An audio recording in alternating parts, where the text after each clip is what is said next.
Constitution ক্লাবে অনুষ্ঠিত এই অত্যন্ত গুরুত্বপূর্ণ বিতর্কে আপনাদের সকলকে আন্তরিক স্বাগত। আমার নাম সৌরভ দ্বিবেদী। আমি ইন্ডিয়া টুডে হিন্দি ম্যাগাজিন এবং দ্য লন্ডন টপের সম্পাদক, পাশাপাশি আজকের এই বিতর্কের মডারেটর হিসেবেও দায়িত্ব পালন করছি। এর আগেও এমন একটি বিতর্ক অনুষ্ঠিত হয়েছিল যার শিরোনাম ছিল ডাজ গড এক্সিস্ট। আজকের এই আলোচনায় প্রবেশ করার আগে আমি এই বিতর্কের নিয়মাবলী আপনাদের সামনে পরিষ্কারভাবে তুলে ধরতে চাই, যাতে আমাদের এই আলোচনা কখনোই তর্ক বা ঝগড়ায় পরিণত না হয়। ঠিক যেমন বাড়ির বড়রা ঘরের আলোচনায় শৃঙ্খলা বজায় রাখেন, এই বিতর্কের ক্ষেত্রেও সেটাই আমাদের লক্ষ্য। এটি একটি শিক্ষিত ও একাডেমিক বিতর্ক। এই বিতর্কের কাঠামো হবে এমন যে সবার প্রথমে দুজন বিদ্বানের মধ্যে একজন তার বক্তব্য রাখবেন। প্রথমেই তরুণ ইসলামিক স্কলার মুফতি শামাইল নাদভী সাহেব 10 মিনিট ধরে তার বক্তব্য উপস্থাপন করবেন। এরপর জাবেদ আখতার সাহেব 10 মিনিট সময় নিয়ে তার বক্তব্য রাখবেন। এরপর দুজনকেই সুযোগ দেওয়া হবে একে অপরকে প্রশ্ন করার। এটি হবে একটি যৌথ পর্ব, যার পরে শুরু হবে ব্যাটল রাউন্ড, একটি সরাসরি প্রশ্ন উত্তরের পর্ব। এই অংশের জন্য আমরা সময় রেখেছি প্রায় 16 মিনিট। সবশেষে উভয় বিদ্বানকে আবারও 5 মিনিট করে সময় দেওয়া হবে তাদের ক্লোজিং আর্গুমেন্ট অর্থাৎ শেষ বক্তব্য রাখার জন্য। এরপরেই আসবে এই বিতর্কের সবচেয়ে গুরুত্বপূর্ণ অংশ, আপনাদের প্রশ্ন। এখানে উপস্থিত দর্শক এবং ইন্টারনেটে বসে থাকা লক্ষ লক্ষ মানুষ, সবার প্রশ্ন নেওয়া হবে। এই পর্বের জন্য রাখা হয়েছে 30 মিনিট। সব মিলিয়ে এই আলোচনা চলবে প্রায় 2 ঘন্টা।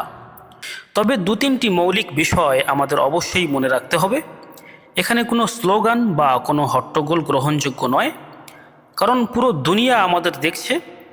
আমাদের এমন একটি উদাহরণ তৈরি করতে হবে যেন মানুষ বুঝতে পারে শিক্ষিত মানুষেরা ভিন্ন মত পোষণ করেও একই টেবিলে বসে শান্তভাবে কথা বলতে পারেন।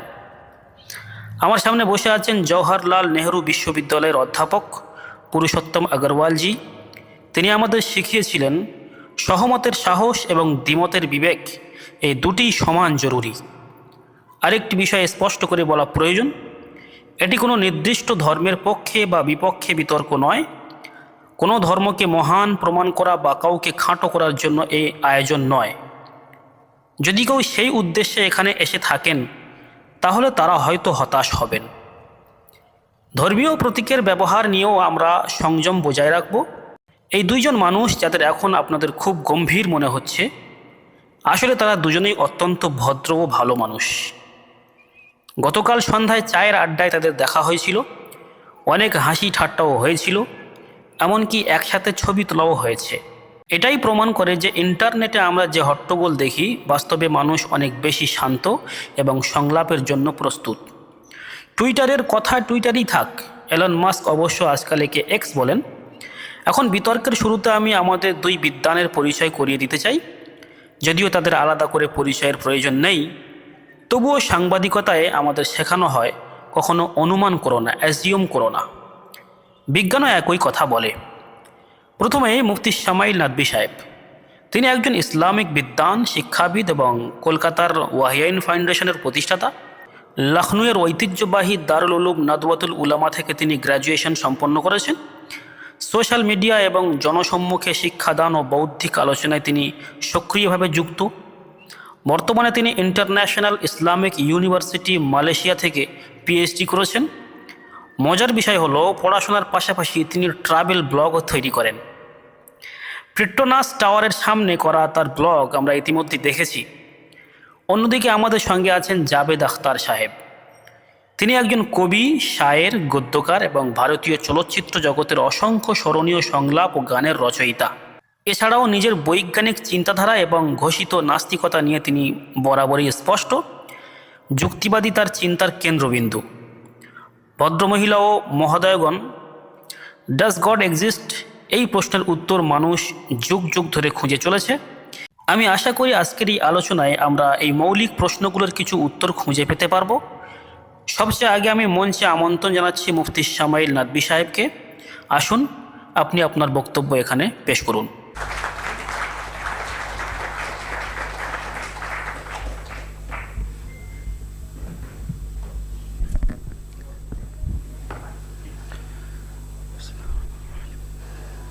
সমস্ত প্রশংসা সেই স্রষ্টার জন্য, যিনি এই মহাবিশ্বকে একটি নির্দিষ্ট উদ্দেশ্যের অধীনে সৃষ্টি করেছেন।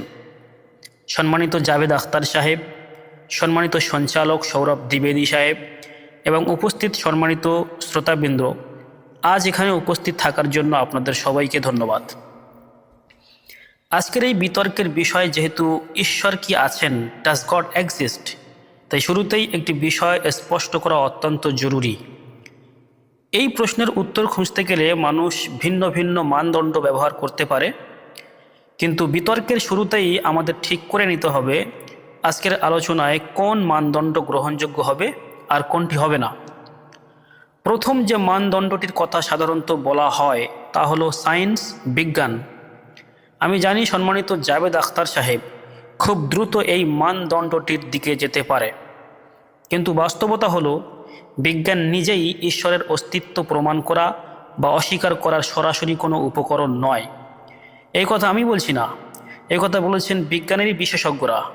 ন্যাশনাল একাডেমি অফ সায়েন্স স্পষ্টভাবে বলে, বিজ্ঞানের কাছে এমন কোনো পদ্ধতি নেই যার মাধ্যমে ঈশ্বরের অস্তিত্ব প্রমাণ বা অপ্রমাণ করা যায়। এর কারণ হলো বিজ্ঞান কাজ করে প্রত্যক্ষ প্রমাণের উপর, আর প্রত্যক্ষ প্রমাণ সীমাবদ্ধ আমাদের প্রাকৃতিক ও ভৌত জগতের মধ্যেই। অথচ ঈশ্বর কোনো ভৌত সত্তা নন, তিনি অতি প্রাকৃত বাস্তবতা।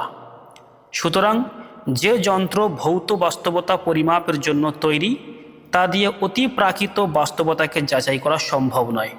এই কারণে আজকের এই বিতর্কে ঈশ্বরের অস্তিত্ব প্রমাণ বা অস্বীকার করার জন্য বৈজ্ঞানিক প্রমাণকে মানদণ্ড হিসাবে গ্রহণ করা হবে না। দ্বিতীয় যে মানদণ্ডটি হতে পারে তা হলো ওহী বা ঐশী প্রত্যাদেশ, কিন্তু এই মানদণ্ডটিও আজকের আলোচনায় প্রাসঙ্গিক নয়। কেননা আমার কাছে ওহী একটি বৈধ জ্ঞানসূত্র হলেও সম্মানিত জাভেদ আখতার সাহেবের কাছে এটি গ্রহণযোগ্য জ্ঞানসূত্র নয়। তাই আমি আজকের আলোচনায় কোনো ধর্মগ্রন্থ থেকে একটি প্রমাণও উপস্থাপন করব না, যাতে তা তার কাছে অগ্রহণযোগ্য না হয়।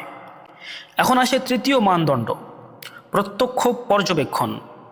অনেকেই বলেন যদি ঈশ্বর থাকেন তবে তাকে দেখাও, কিংবা বলেন ঈশ্বরের অস্তিত্বের প্রত্যক্ষ প্রমাণ দাও। কিন্তু এটি আসলে ভুল যন্ত্র দিয়ে সত্য যাচাই করার চেষ্টা। বিষয়টি এমন যেন কেউ আমাকে বলে আপনি ধাতু শনাক্ত করার যন্ত্র দিয়ে প্লাস্টিক শনাক্ত করে দেখান। এখন যেহেতু প্লাস্টিক ধরা পড়ছে না, তাই কি বলা যাবে প্লাস্টিকের অস্তিত্ব নেই? না, একদমই না। সমস্যা প্লাস্টিকের নয়, সমস্যা যন্ত্রে। এই যন্ত্রটি প্লাস্টিক শনাক্ত করার জন্য তৈরি হয়নি। ঠিক তেমনি ঈশ্বরের অস্তিত্ব যাচাই করতে প্রত্যক্ষ প্রমাণ দাবি করা একটি শিশু সুলভ দাবি। আর সম্মানিত জাভেদ আখতার সাহেব এই স্তর অনেক আগেই অতিক্রম করেছেন। সুতরাং এখন একটাই মানদণ্ড বাকি থাকে, বুদ্ধি, যুক্তি এবং বিচারবোধ। এই মানদণ্ডের মাধ্যমেই ঈশ্বরের অস্তিত্ব প্রমাণ বা অস্বীকার করা সম্ভব।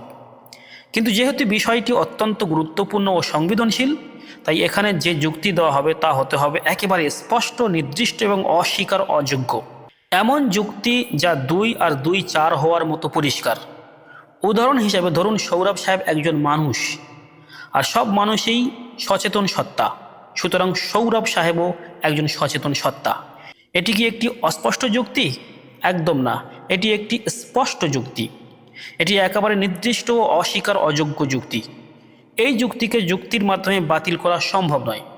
তাই আজ যদি সম্মানিত জাভেদ আখতার সাহেব ঈশ্বরের অস্তিত্ব না থাকার পক্ষে এমন কোনো নির্দিষ্ট ও অস্বীকার অযোগ্য যুক্তি দেন, তবে আমি নিশ্চিতভাবে তা গ্রহণ করব এবং গভীরভাবে বিবেচনা করব। তবে একই সঙ্গে আমি একটি ভবিষ্যৎবাণীও করে রাখছি, এমন কোনো নির্দিষ্ট যুক্তি কেউ কখনো দিতে পারবে না।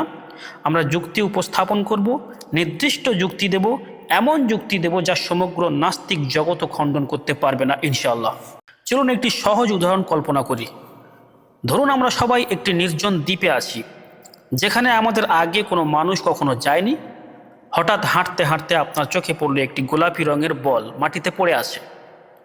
আপনার মনে প্রথম যে প্রশ্নটি আসবে তা হলো এই বলটি এখানে এলো কিভাবে, কেনই বা এলো, এটি কেন গোলাপি রঙের, অন্য কোনো রঙের তো হতে পারত। এটি কেন এই আকারের, অন্য কোনো আকারও তো হতে পারত।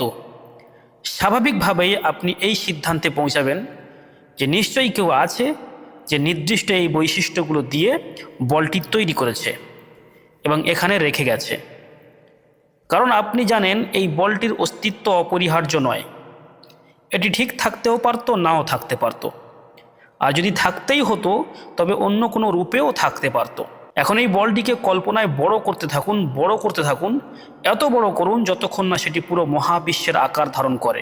এখন বলুন তো, আকার বড় হয়ে যাওয়ায় কি প্রশ্ন বদলে যাবে? একেবারেই না, তখনও প্রশ্ন একই থাকবে। এই মহাবিশ্ব কোথা থেকে এলো? এই নির্দিষ্ট বৈশিষ্ট্যগুলো নিয়ে কোথা থেকে এলো? কেন এলো? কে একে সৃষ্টি করলো? এই প্রশ্ন তখনও বৈধ থাকবে।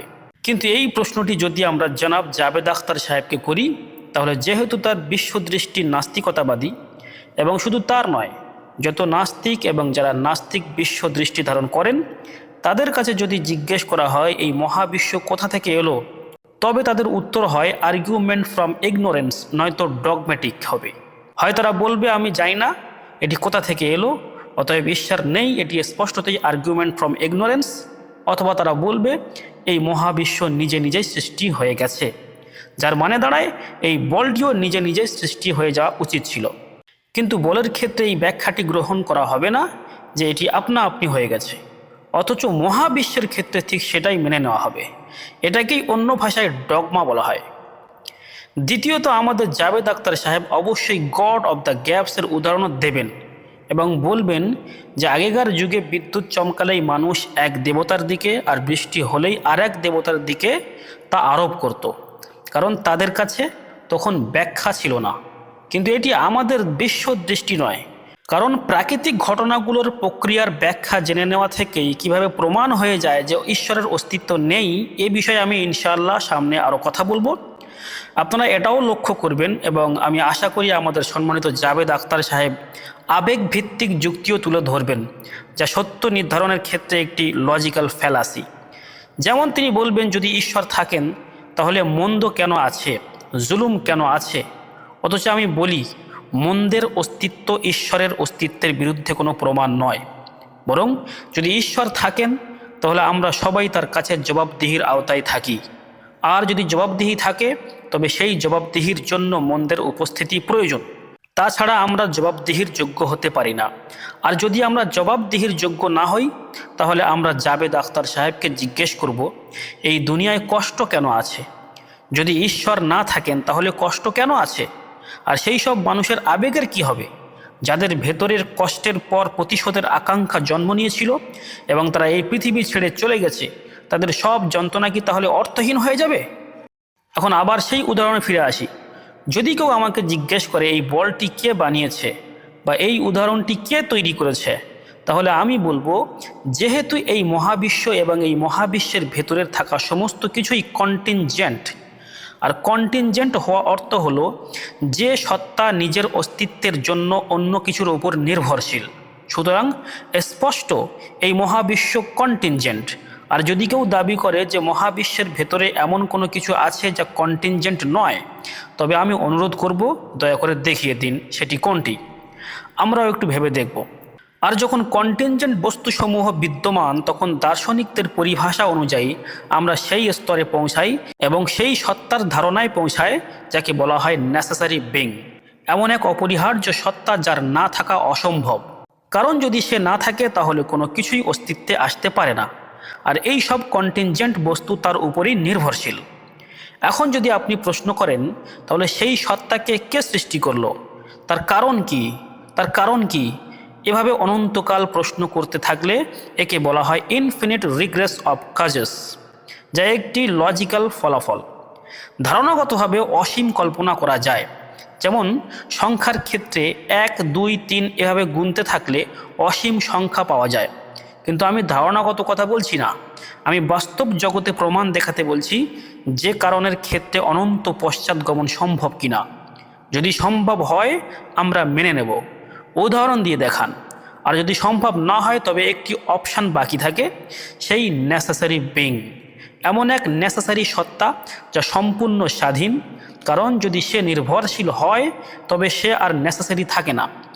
এমন এক স্বাধীন সত্তা যা চিরন্তন, কারণ যদি সে চিরন্তন না হয়, যদি তারও কোনো শুরু থাকে তবে সেও কন্টিনজেন্ট হয়ে যায়। এমন এক সত্তা যা শক্তিশালী, কারণ কন্টিনজেন্ট বাস্তবতাকে কার্যকর করতে শক্তির প্রয়োজন। এমন এক সত্তা যা বুদ্ধিমান ও জ্ঞান সম্পন্ন, কারণ এই মহাবিশ্ব নির্দিষ্ট একটি গঠন ও নির্দিষ্ট প্রাকৃতিক নিয়মের অধীনে অত্যন্ত সূক্ষ্মভাবে পরিচালিত হচ্ছে। ধন্যবাদ। হ্যাঁ, ধন্যবাদ মুফতি সাহেব। এই যুক্তিগুলো শোনার পর আমি জনাব জাভেদ আখতার সাহেবের কাছে অনুরোধ করব, আপনি বসে কথা বলতে চাইলে বসে কথা বলতে পারেন। আপনি আপনার বক্তব্য রাখুন প্লিজ।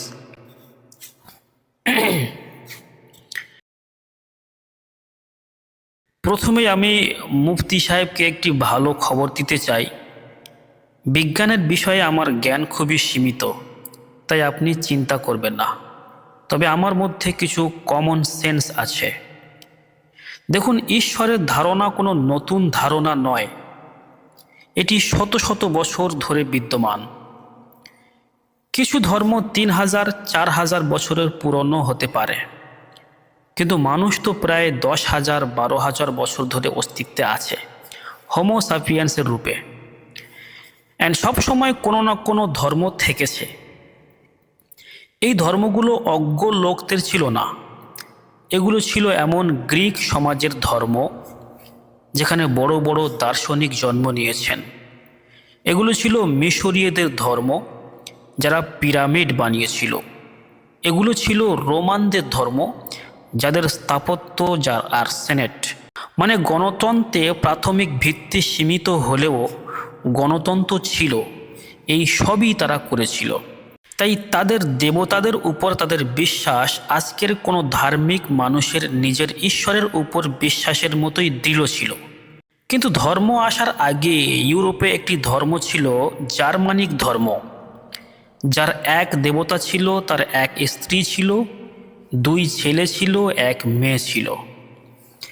এরপর যখন ইউরোপে খ্রিস্ট ধর্ম এলো, সেই দেবতা, তার স্ত্রী আর পুরো পরিবারটাই হারিয়ে গেল। তাই যদি আমরা ইতিহাস দেখি তাহলে দেখা যায় ঈশ্বররা অধিকাংশ ক্ষেত্রেই ক্ষণস্থায়ী ছিলেন, তারা চিরকাল থাকেননি। আর যারা তাদের মানত তাদের সম্পর্কে আপনি এটা বলতে পারেন না যে তারা অজ্ঞ ছিল বা কিছুই জানতো না, তা নয়। তারা তাদের সময় খুবই সক্ষম মানুষ ছিল, বড় বড় কাজ করেছে, দার্শনিক ছিল, বিজ্ঞানী ছিল। কিন্তু তাদের ধর্ম কোথায় গেল? তাদের ঈশ্বর কোথায় গেল? আজ যে ঈশ্বরদের মানুষ মানে, আপনি কিভাবে নিশ্চিত যে কয়েক শত বছর পর কি হবে, এরা কোথায় যাবে? ইউরোপের দিকে তাকালে আমরা দেখি চার্চগুলো ফাঁকা হয়ে যাচ্ছে। সময়ের সঙ্গে সঙ্গে জিনিসপত্র বদলে যায় যেখানে ধর্মের কথা আসে। প্রতিটি ধর্মেই আপনার কাছে একটি জিনিস চায়, ফেথ। এই ফেথ আসলে কি? ফেথ আর বিলিফের মধ্যে পার্থক্য কি? এটা খুবই বোকামি হবে বলা যে যদি ঈশ্বর থাকেন তবে দেখান। এ তো জাহিলিয়াতের কথা। আমি তো নর্থ পোল দেখিনি, কিন্তু আমি বিশ্বাস করি নর্থ পোল আছে। আমি কেন বিশ্বাস করি? কারণ যদি এই পৃথিবী গোল হয় তাহলে তার একটি টপ থাকতেই হবে। কিছু মানুষ সেখানে গিয়েও এসেছে। কমন সেন্স বলে এমনটাই হবে। প্রমাণ আছে, সাক্ষ্য আছে, যুক্তি আছে। তাই এটি আমার ফেথ নয়। তাহলে ফেথ আর বিলিফের মধ্যে পার্থক্য কি? ফেথের অর্থ হলো এমন কিছু মানা যার কোনো সাক্ষ্য নেই, কোনো প্রমাণ নেই, কোনো রেশনাল নেই, কোনো প্রুফ নেই, তবু তুমি সেটাকে মেনে নাও। এটাকে ফেথ বলে। আর যদি কোনো কিছুর পক্ষে সামান্য প্রমাণ বা সাক্ষ্য থাকে তবে তাকে বিলিফ বলা হয়। যেমন নর্থ পোল আছে, এটা আমার বিলিফ, ফেথ নয়। ফেথ এসবই শর্তই বাতিল করে দেয়। তাহলে স্টুপিডিটি কি? হ্যাঁ, যদি আমি এমন কোনো কথা মেনে নিই যার কোনো লজিক নেই, কোনো রেশনাল নেই, কোনো প্রুফ নেই, কোনো সাক্ষ্য নেই, কোনো প্রমাণ নেই, তবু আমি সেটাকে মেনে নেই, তাহলে সেটা হবে বোকামি। ধরুন আগামীকাল আমি বিশ্বাস করতে শুরু করলাম যে এলন মাস্ক আমার ভাই, এতে আমার খুব আনন্দ হবে, শান্তিও পাব। কিন্তু যদি কেউ জিজ্ঞেস করে কেন মানছো, কি প্রমাণ? সে তো আমেরিকান আর তুমি ইন্ডিয়ান, রক্তের সম্পর্ক নেই, কখনো হবেও না। তখন আমি বলতে থাকি যে এটা আমার ফেথ, এখানে ফেথের অর্থ দাঁড়ায় এমন বিশ্বাস যাকে প্রমাণ করা যায় না। যদি প্রমাণ করা যেত তাহলে ফেথের দরকারই থাকতো না। আপনি যতই তর্ক করুন, শেষ পর্যন্ত পৃথিবীর প্রতিটি ধর্মই ফেথের উপর দাঁড়িয়ে আছে। আর ফেথ মানে এমন বিশ্বাস যার কোনো প্রমাণ নেই, কোনো সাক্ষ্য নেই, কোনো রেশনাল নেই। এখন আপনি আবার বলেন এই কায়নাত কে বানিয়েছে? মজার বিষয় হলো আপনি উদাহরণ দিয়েছিলেন যে এক দ্বীপে গিয়ে একটি বল দেখলেন, কিন্তু আপনি বলেননি দ্বীপটা কে বানিয়েছে। আপনার বিস্ময় কেবল বলটাকে নিয়েছিল। আমরা দ্বীপ দেখে বিস্মিত হই না, দ্বীপ তো হয়েই থাকে। ঠিক একইভাবে এই নক্ষত্রগুলো, এই গ্যালাক্সিগুলো সবই যেন মহাশূন্যের দ্বীপ। আমরা এগুলোকে টেকেন ফর গ্রান্টেড নিয়ে থাকি, জিজ্ঞেস করি না কে বানিয়েছে। আপনি দ্বীপের ব্যাপারে প্রশ্ন করেননি, আমার জন্ম কিভাবে হলো? আমি কি প্ল্যান হয়ে জন্মেছিলাম নাকি কোনো এক লাকি স্পাম এসে মিলেছিল? আমার জন্ম র্যান্ডম, পুরোপুরি র্যান্ডম। আর যে ন্যায় বিচারের কথা আপনি বলেন, ন্যায় বিচারের সঙ্গে প্রকৃতির কোনো সম্পর্ক নেই। আপনি বলেন একদিন ন্যায় বিচার হবে, কিন্তু ন্যায় বিচার ইজ হিউম্যান কনসেপ্ট। প্রকৃতিতে কোনো ন্যায় বিচার নেই। যদি সিংহ হরিণ খেয়ে ফেলে তাকে কোনো শাস্তি দেওয়া হয় না। যদি ঝড় এসে সবুজ গাছ উপড়ে ফেলে, ঝড়ের কোনো জেল হয় না। প্রকৃতিতে ন্যায় বিচার নেই, তাই তারা বলে প্রকৃতির ন্যায় বিচারের দরকারও নেই। প্রকৃতিতে সব কিছু এক নিয়মে চলে। এখন আমরা বলি দেখুন, আমি যে অন্যায় করেছি তার শাস্তি হওয়া উচিত, কিন্তু প্রকৃতি বলে এটা তো কেবল একটি স্টর্ম, এভাবেই চলছে। প্রকৃতি ন্যায় বিচারহীন। ন্যায় বিচার ইজ হিউম্যান কনসেপ্ট। তাই যে বলে আমি তোমাদের ন্যায় বিচার দেব, সে মানুষের মনেরই সৃষ্টি। এটা ন্যাচারাল নয়, এটা আসমানি নয়। প্রকৃতির কোনো শাস্তি নেই। আপনি ধরুন সবাই একসঙ্গে চলছেন, আর হঠাৎ আপনি লেফট হ্যান্ড ড্রাইভ করতে শুরু করলেন। এর মানে কি? সমস্ত সচেতনতা, সমস্ত যুক্তি, সমস্ত শালীনতা লেফট হ্যান্ড ড্রাইভের মধ্যেই আছে। নইলে কী হবে? হয় আপনি বিশৃঙ্খলা তৈরি করবেন, নয়তো দুর্ঘটনা ঘটবে। হয় আপনি কাউকে না কাউকে মেরে ফেলবেন, নয়তো ট্রাফিক জ্যাম হয়ে যাবে। এই মিথ্যা, ঘুষখুরি এসবই আসলে ড্রাইভিং। আসলে ড্রাইভিংয়ের ভেতরে হর্ন সাইন, এগুলো আমরা নিজেরাই বানিয়েছি। যেমন আমরা লেফট হ্যান্ড ড্রাইভ বানিয়েছি। এই যে ন্যায় বিচারের ধারণা, এটা আমাদেরই তৈরি। এর সঙ্গে প্রকৃতির কোনো সম্পর্ক নেই। সিংহ যদি হরিণ খেয়ে ফেলে তার কোনো জেল হয় না, কিছুই হয় না। তাই যেসব ধর্ম ন্যায় বিচারের প্রতিশ্রুতি দেয়, সেখান থেকেই বোঝা যায় এটা মানুষের বানানো। এই ধারণা অন্য কোথাও থেকে আসেনি। প্রকৃতি নিয়ে কেউ কেউ বলে প্রকৃতি ঈশ্বর, কিন্তু প্রকৃতিতে তো ন্যায় বিচার নেই। অথচ আপনি প্রতিশ্রুতি দিচ্ছেন যে মৃত্যুর পর ন্যায় বিচার পাওয়া যাবে। আমি যদি পাই তো খুব খুশি হব, কিন্তু আমি সেটা বিশ্বাস করতে পারি না, কারণ আমি ফেথ তৈরি করতে পারছি না। Very fact religions demand faith. এর মানে হলো তাদের কাছে জাস্টিফিকেশন নেই। ঠিক আছে, যদি ধর্ম সংযমের মধ্যে থাকে, চরমপন্থী না হয়, তবে তা আপনার ভেতরে কিছু গুণ তৈরি করতে পারে। এই সুবিধা সেই সুবিধা, যেমন অ্যালকোহল, এটা অনেক ওষুধের ব্যবহার হয়। আর আমেরিকায় একবার একটি সার্ভে হয়েছিল লংজিভিটি নিয়ে। একদিকে ছিল যারা একেবারেই মদ খায় না, আর একদিকে ছিল যারা প্রতিদিন এক বোতল মদ খায়। দেখা গেছে সবচেয়ে বেশি দীর্ঘায়ু হয় যারা দিনে 2 প্যাক মদ খায় আর ভালো খাবার খায়। তবু আমরা মদকে খারাপ মনে করি, আমিও নিজেই খারাপ মনে করি। কেন? কারণ কিছু জিনিস আসক্তির প্রবণতা থাকে, যা বাড়তেই থাকে। আজ পর্যন্ত আপনি এমন কাউকে দেখেননি যে দুধ খায়, 10 বছর পরেও দেখবেন সে 1 গ্লাসই দুধ খায়। সকাল থেকে সারা দিন দুধ খেতেই থাকে, এমন হয় না। কিন্তু অ্যালকোহলে আমি দেখেছি মানুষ অ্যালকোহলিক হয়ে যায়। এটাই সেই প্রবণতা। ধর্মের মধ্যেও এই প্রবণতা থাকে যে তা বাড়তে থাকে, ক্যান্সারের মতো, মদের মতো। কিছু মানুষ হয়তো এটাকে সঠিকভাবে ব্যবহার করে, আমি বিশ্বাস করি আমাদের মুফতি সাহেবও তাদের মধ্যে একজন। এতে আমার খুব ভালো লেগেছে। কিন্তু এমন মানুষ কতজন? আজ পৃথিবীতে যে ধ্বংসাযজ্ঞ দেখছেন, তাতে কতটা ভূমিকা রয়েছে তাদের, যারা নিজেদের বিশ্বাসী বলে ধর্ম এটা বলে না ওটা বলে, হয়তো বলে, কিন্তু যখন তারা ধর্ম খেতে শুরু করে, যখন ধর্মকে গিলতে শুরু করে, অল্প হলে হয়তো খুব ভালো কথা, কিন্তু মত কখনো অল্পতেই থাকে না। এর ভেতরে শুরু থেকেই বাড়তে থাকার প্রবণতা থাকে। ঠিক যেমন শরীরে যদি প্রথমে 2-3টি ক্যান্সারের সেল থাকে, মানুষ তখনও সুস্থই থাকে, কিন্তু সেই 2-3টি সেল আর থেমে থাকে না, সেগুলো বাড়তেই থাকে। ধন্যবাদ।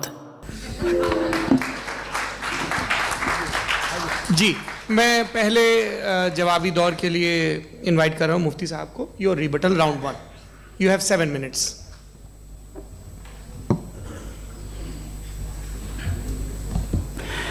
Thank you very much, Javed Saab.